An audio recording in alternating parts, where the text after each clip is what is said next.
How's it going, everyone? In today's video, I'll show you on how you can assemble parts in FreeCAD. Now, I have this two parts right here that I've created. Now, it is extremely easy. I have a 10mm radius of this cylinder, and I have this box with the same hole on it, which is basically 10mm.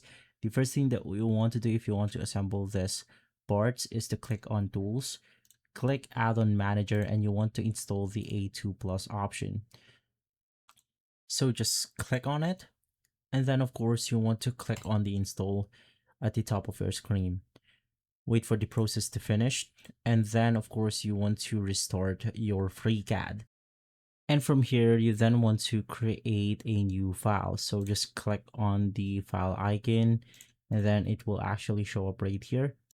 And then let's click on the unnamed option. And then let's name this into something like assembly.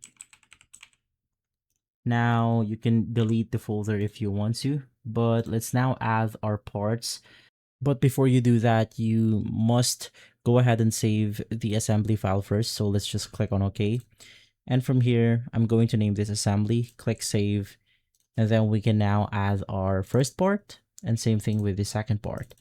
Now from here, it's extremely easy to do this. Just click on your first part or the second part, and then you want to select where you want to basically attach that specific part.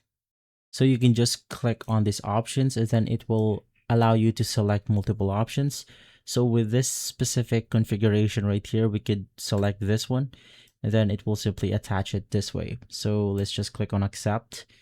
And for the second customization, maybe you want to adjust it onto the top of the first part. So to do this, you want to select something like the size category and maybe the top one.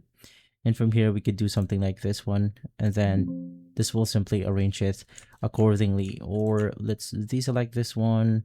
And then of course you can experiment with this if you want to, but that's how you basically do it. You just have to click on it, and then it will allow you to assemble it depending on the configuration right here. And so if this video has been helpful, leave a like, subscribe, and follow us for more videos like this. Thanks for watching.